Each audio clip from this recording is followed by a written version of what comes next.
I'll probably take over from where Dr. Gopal had left. He gave you an insight in terms of what the ideal systems of an education should be. So I wanted to step forward. All of us saw the budget. There's been an increase or a hike of 17% for education.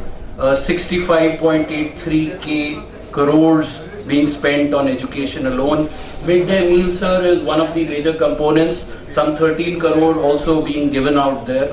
So there's a huge push, and ma'am, as you said, MOOCs as well as other courseware is also being looked at under NME-ICT. So I just wanted to take a couple of steps and share with you. If you looked at our traditional education system, you generally had a Shishya and a Guru kind of system, where education used to be told in a mode of stories. There was some person, they used to sit under a tree, a story was imparted, there were lessons learned, and someone wanted to tell them and someone wanted to listen to them. So you had people who wanted to teach and someone who wanted to learn. So that is the traditional equation which used to exist.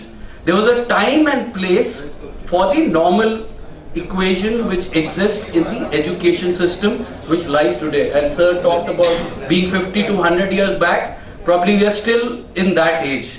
But when we are going ahead and we are going into what we call as the virtual education system, the time and place changes. And all of a sudden your entire equation goes for a 6. Because it could be where it's night at one place, the student could be sitting at any other location. So virtual education would change the paradigm of what you have in the existing system. And that is going to happen typically on the cloud, what we know as the World Wide Web or WWW. I'll just step into some of the challenges that we are facing. If you look today very closely in India, this is the kind of education system which we have. Skills was one of the components which we had to talk about. I think few people have talked about it. But I wanted to raise two relevant points. Number one is that the number of seats which we have and the demand that we have for vocational education, there's an entire mismatch of that. So you can say the glass is half empty, half full, depending on what you want to look at it. And number two is that today even vocational education is looked at a lower esteem. Why? The third very interesting thing, and this is, if you look at agriculture, 55% of people in India today are employed in agriculture. Do you know how much agriculture contributes to our total economy? It's about 27%. So means half the Janta is still in agriculture, though agriculture is not, providing the requisite inputs that we would require.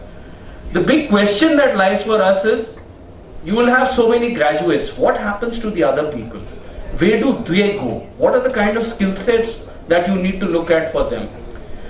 By 2025, 47 million trained youth. Globally, there are going to be 57 million jobs. Can we train these youth with those skill sets that would get them to apply not only domain? That's what we want to aim to do so. What you would have seen and realized is that there are different models. Somebody talked about the fact that industries are not coming forward. Industries do operate, sir. The issue is they operate in silos. They either do one-offs, somebody will go do a guest lecture, somebody will allow an industry visit, somebody will donate an equipment, one-offs. Then there is the curricula which comes into place. And we face an issue from the industry. If today I sit with the university and want to change the curriculum to make it latest, the board of studies sits only twice a year or thrice a year maximum. So by the time the curriculum is going to get revised, it will be another 2 to 3 years. That's a problem what we face. Similarly, from a business interface, if the industry wants to give case studies, what you'll see which exist, in a university and the interface that happens with the various institutes.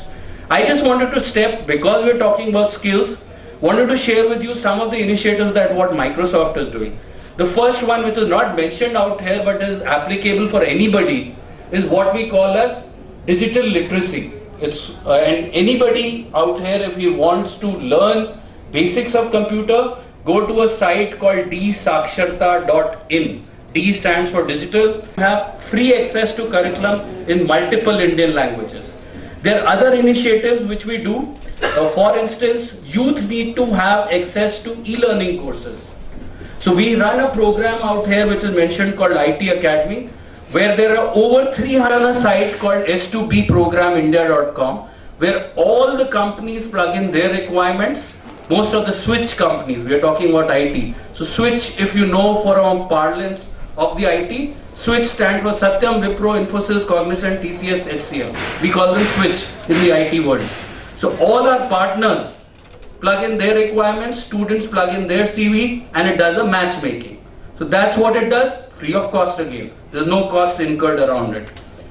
Something what talked about initially, and the principal secretary had said, teachers.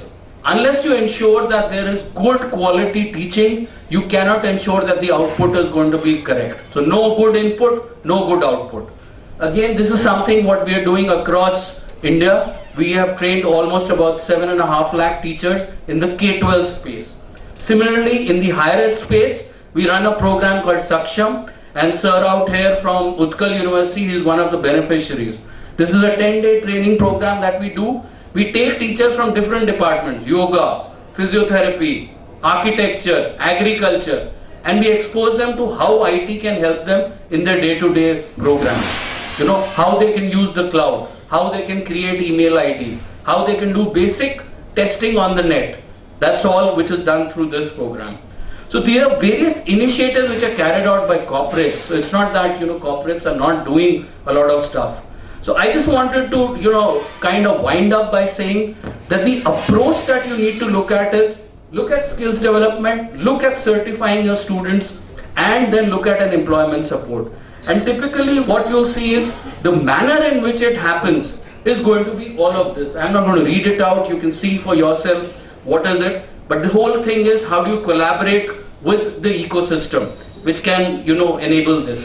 However, the solution does not lie in technology. As sir had said, technology is just an enabler. It's what people do with the technology finally which is going to result in something positive. And if you're interested, possibly we can, continue our conversation.